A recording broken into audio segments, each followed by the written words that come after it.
Halo teman-teman, jumpa lagi dengan aku, Linda. Kita lanjut ke bab 1B ya.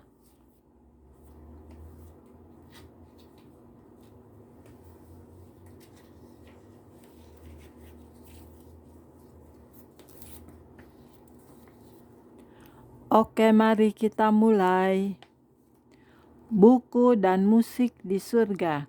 Ada buku-buku di surga yang terdapat di bumi juga, karena orang-orang telah membayar harganya untuk menulisnya.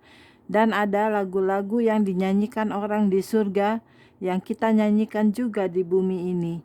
Ada juga buku-buku dan lagu-lagu di surga yang belum sampai ke bumi karena belum seorang pun berkorban untuk membayar harganya. Kita harus membayar harga untuk mengeluarkannya dari alam roh. Ada harga yang harus dibayar, ada tuntutan yang harus dipenuhi.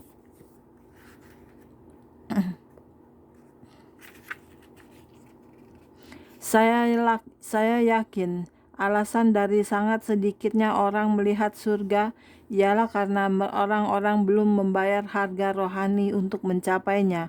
Mereka tak dapat menangani penglihatan semacam itu atau mereka akan merusak kisahnya.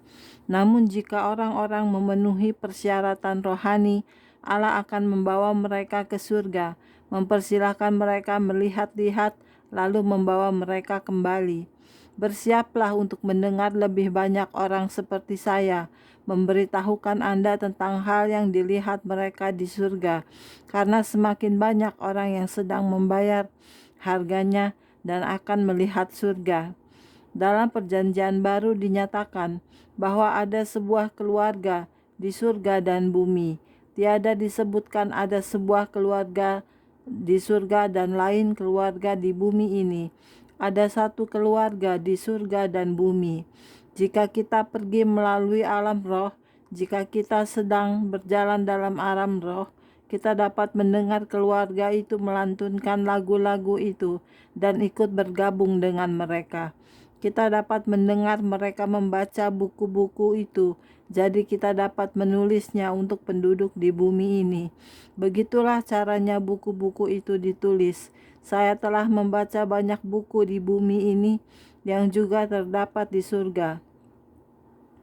Jadi saya melihat wanita ini mengambil buku itu, tetapi saya tak dapat memberitahukan kepada Anda nama buku itu karena saya tak diizinkan. Ada beberapa hal yang diucapkan Yesus Kristus kepada saya yang belum dapat saya beritahukan.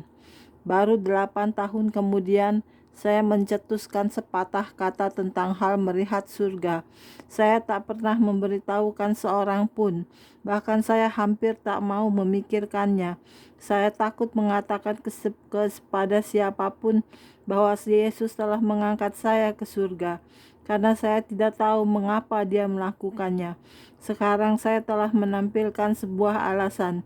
Saya percaya karena nenek saya yang suka berdoa itulah, maka dia mengangkat saya.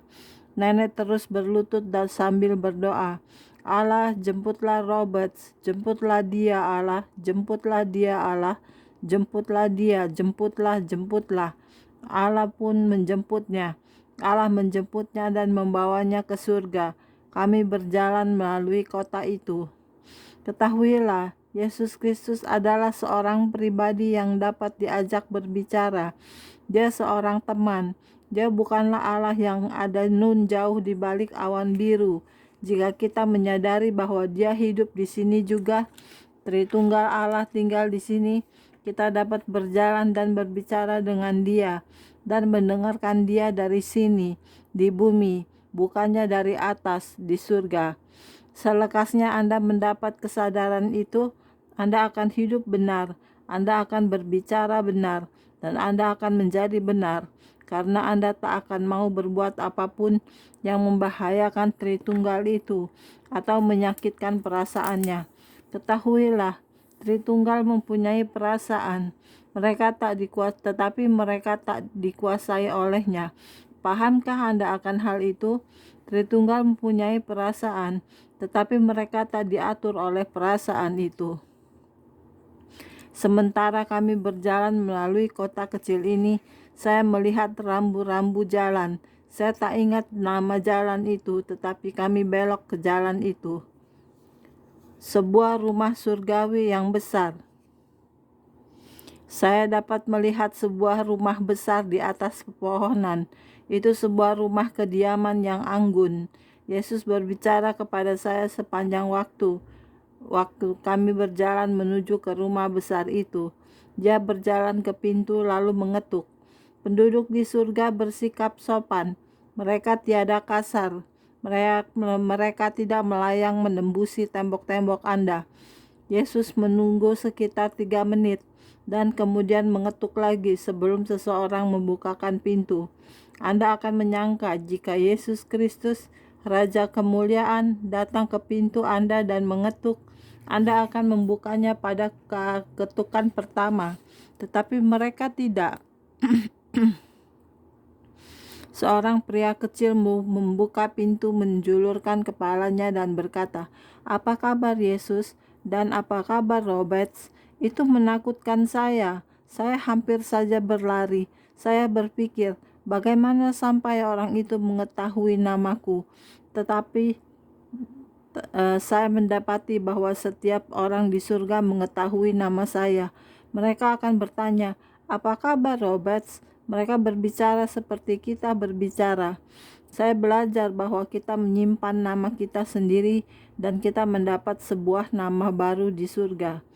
Saya memandang kepada pria ini dan berkata dalam keadaan terkejut, "Saya baik-baik saja." Dia berkata, "Masuklah." Anda harus ingat bahwa bila Anda tiba di surga, Anda tak akan menjadi seumur Anda di bumi secara lahiriah. Anda akan menjadi seumur rohani Anda seperti manusia yang tersembunyi di hati, yaitu diri Anda yang sejati. Karena saya ada di sana dalam perkunjungan, maka saya mundur dan maju dari umur rohani saya ke umur lahiriah saya, yang pada waktu itu 8 tahun. Namun saya jauh lebih tua di dalam roh, karena saya telah diajari hal-hal rohani oleh nenek dan ibu saya yang selalu berdoa untuk saya. Jadi waktu saya ada di surga, saya bukanlah berusia 8 tahun lagi. Saya kira-kira berumur 33 tahun. Saya mengetahuinya, dan memang begitulah tampak perawakan saya.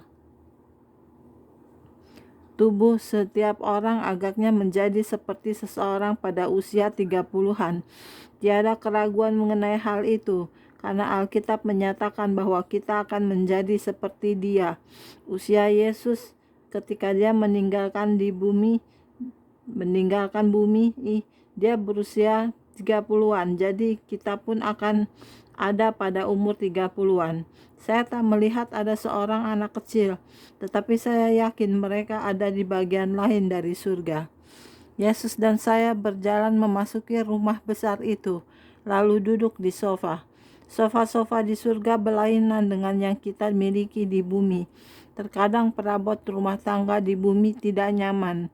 Di surga, kenyamanan menyambut saudara. Sofa itu bergerak ke atas dan merangkul Anda. Saya duduk di atas sofa beledru hitam, terasa hidup, dan kenyamanan menjangkau dan memeluk saya. Saya merasa sangat nyaman sehingga sama sekali tak usah mengubah letak duduk saya. Sementara kami duduk di sana, orang-orang mengajukan pertanyaan dalam gaya percakapan biasa. Kami berbicara tentang bagaimana surga dan bumi bergerak bersama-sama, karena segala sesuatu terjadi lebih dahulu di alam roh sebelum terjadi di alam lahiriah. Anda yang menjadi pejuang doa tahu maksud saya. Saat Anda harus melahirkan sesuatu lebih dahulu di alam roh dan terus mempercayainya untuk mewujudkannya di alam lahiriah.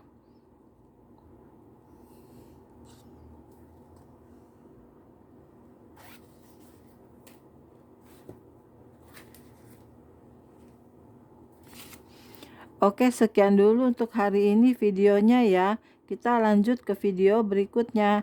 Jangan lupa subscribe ya. Terima kasih. Tuhan berkati kita semua. Amin. Bye-bye.